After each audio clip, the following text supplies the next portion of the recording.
नमस्कार साथीहरू, तपाईँहरूलाई स्वागत छ हाम्रो पिकेटी च्यानलमा। आज हामी सिक्नेछौँ कुनै पनि स्कुलको टाइम टेबल कसरी बनाउने एमएस वर्ड प्रयोग गरेर। त्यसको लागि भिडियो अन्तसम्म हेर्नुहोला र यदि तपाईँ नयाँ हुनुहुन्छ भने हाम्रो च्यानललाई सब्सक्राइब गरिदिनु होला। हस्त भिडियो स्टार्ट गरौँ। फर्स्ट अफ अल हामीले के गर्नुपर्ने हुन्छ, माइक्रोसफ्ट वर्ड खोल्नुपर्ने हुन्छ। त्यसको लागि सर्च बक्समा जाने, यहाँनिर वर्ड भनेर सर्च गर्ने, WORD। या तपाईँ यदि माइक्रोसफ्ट 2007 चलाउँदै हुनुहुन्छ भने एमएस वर्ड भनेर सर्च गर्दा आउँछ। त्यसपछि हामी यहाँनिर यसरी ब्ल्याङ्क डकुमेन्ट ओपन गरिसकेपछि हामी यहाँ पहिला पेज सेटअप मिलाउँछौँ। त्यसको लागि हामी लेआउटमा जान्छौँ। लेआउटमा गइसकेपछि यहाँ मार्जिन हेर्न सक्नुहुन्छ। मार्जिनमा गएर 0.5, साइजमा गएर A4 साइज। त्यसपछि ओरिएन्टेसनमा गएर ल्यान्डस्केप, हामीले ल्यान्डस्केप गऱ्यौँ। त्यसपछि हाम्रो फर्स्ट काम भनेको यहाँनिर हाम्रो आफ्नो स्कुलको नेम राख्ने। जस्तै अब म इन्सर्टमा जान्छु। इन्सर्टमा गएर वर्ड आर्टको पनि युज गर्न सक्नुहुन्छ, या नभएपछि त्यतिकै ऱ्यान्डमली लेख्न पनि सक्नुहुन्छ। वर्ड आर्ट युज गऱ्यो भने अलि राम्रो अक्षर देखिन्छ, त्यही भएर वर्ड आर्ट युज गर्न म सजेस्ट गर्छु। सो स्कुलको नाम आफ्नो लेख्ने, SHRE श्री, RASTRIY राष्ट्रिय, SECOND सेकेन्ड्री, SCHOOL स्कुल। त्यसपछि यसलाई ओके गरिदिने। ओके गरिसकेपछि यहाँ हामी हेर्न सक्नु इन फ्रन्ट अफ टेक्स्ट गरिदिने। त्यसपछि यसलाई हामी इन फ्रन्ट अफ टेक्स्टलाई जहाँ पनि हामीले सार्न मिल्छ, सो यसलाई यसरी हामी गरिदिन्छौँ। त्यसपछि हामी के गर्छौँ, यसलाई यसरी हामी यसलाई पहिला मिलाउँछौँ, होइन। त्यसपछि हामी यसको स्याडो चाहिएन भने यहाँनिर हामी हेर्न सक्छौँ सेभ फर्मेटमा गएर यहाँ हामी हेर्न सक्छौँ वर्ड आर्ट स्टाइल छ। वर्ड आर्ट स्टाइलमा गएर स्याडोमा गएर स्याडो अफ गरिदिने। कन्ट्रोल डी गरेर यसको डुप्लिकेट निकाल्ने। त्यसपछि यसलाई राइट क्लिक गर्ने। राइट क्लिक गरिसकेपछि यहाँनिर हामी हेर्न सक्नुहुन्छ एडिट टेक्स्ट छ। एडिट टेक्स्टमा जाने, यहाँनिर हामी एडिट गर्न मिल्छ।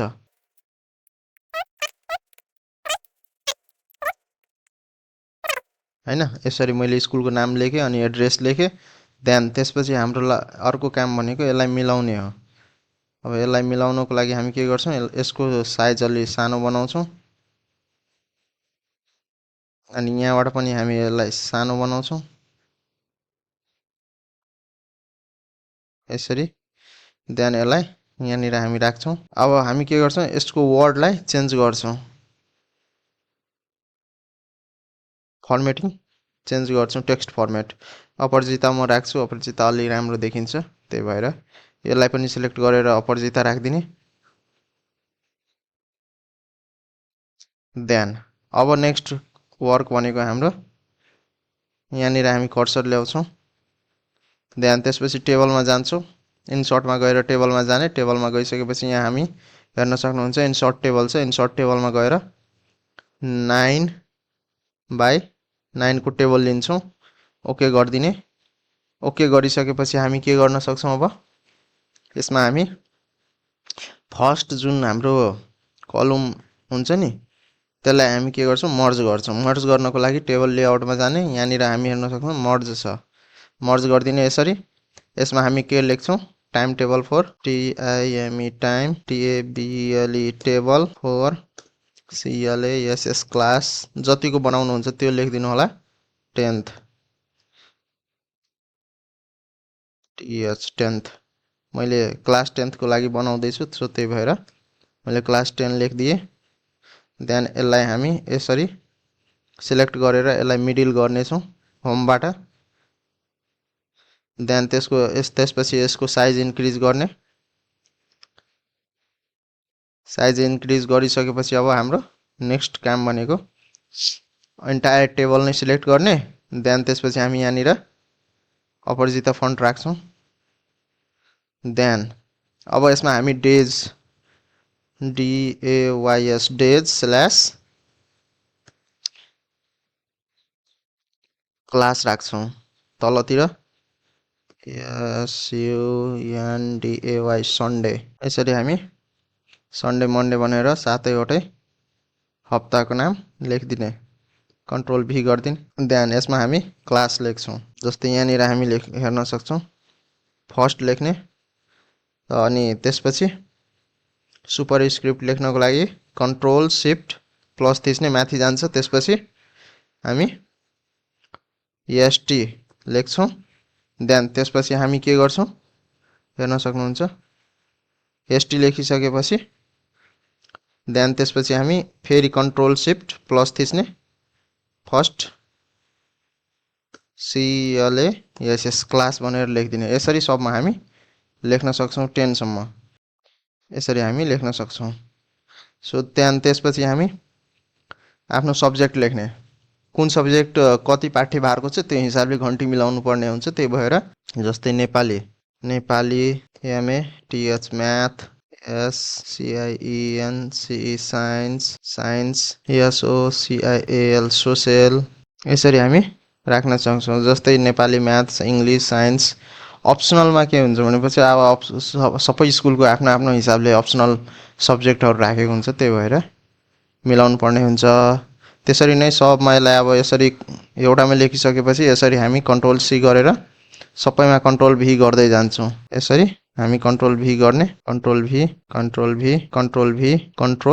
V अब लाइक हेर्नुहोस् फ्राइडेमा हामीलाई यो 3वटा सब्जेक्ट चाहिँदैन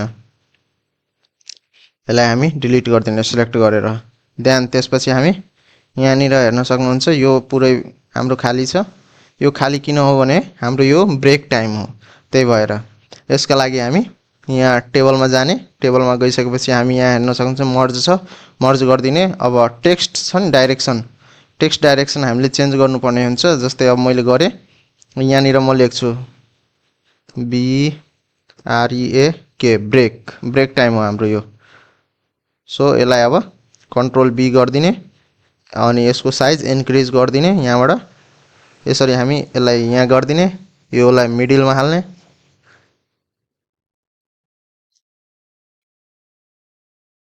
मिडलमा राखेर देन त्यसपछि हामी यसको साइज थोरै इन्क्रिज गर्छौँ ब्रेक यतिसम्म ठिक्क छ ल यसरी हामी यो बनाउँछौँ देन स्याटरडेको हाम्रो एउटा पनि क्लास हुँदैन विकेन्ड हुन्छ सो त्यही भएर यसलाई डिलिट हानिदिने देन त्यसपछि यसलाई हामी मर्ज गरेर छोडिदिन्छौँ त्यतिकै यसलाई हामी यहाँबाट लेआउटमा गएर यसलाई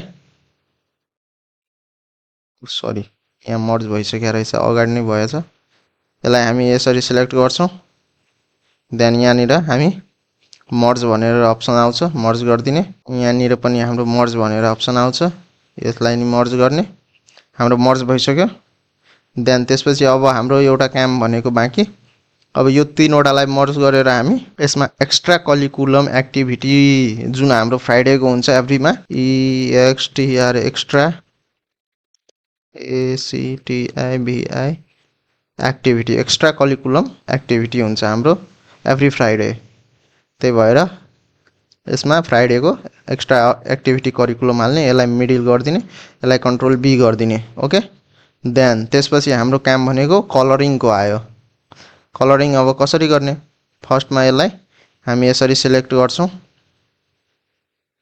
देन यहाँबाट हामी टेबल लेआउटमा टेबल डिजाइनमा जाने टेबल डिजाइनमा सेडिङमा जाने अब यहाँबाट हामी कलर हेर्न सक्छौँ कुन कलर आफूलाई सुटेबल हुन्छ हाम्रो डकुमेन्टको लागि त्यसरी नै हामी कलर लिन सक्छौँ अब जस्तै ब्रेकमा हामी रेड लगाउन सक्छौँ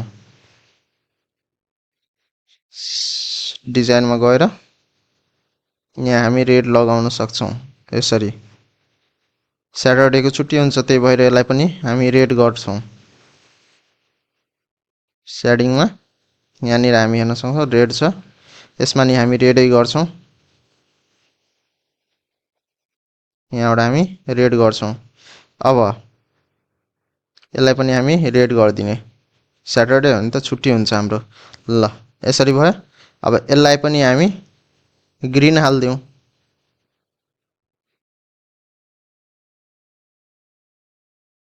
यसलाई हामी ग्रीनमा अलि राम्रो देखिएन यो ग्रीनमा देखिन्छ यसमा देखिन्छ यसलाई पनि ग्रीन गरिदिउँ यो अलि सानो भयो यसको अक्षर यसलाई बढाउनको लागि हामीले के गर्नुपर्ने हुन्छ होममा गएर यहाँनिर हाम्रो हेर्न सक्नुहुन्छ बढाउने छ, यसलाई कन्ट्रोल बी गरिदिने, देन हाम्रो भयो।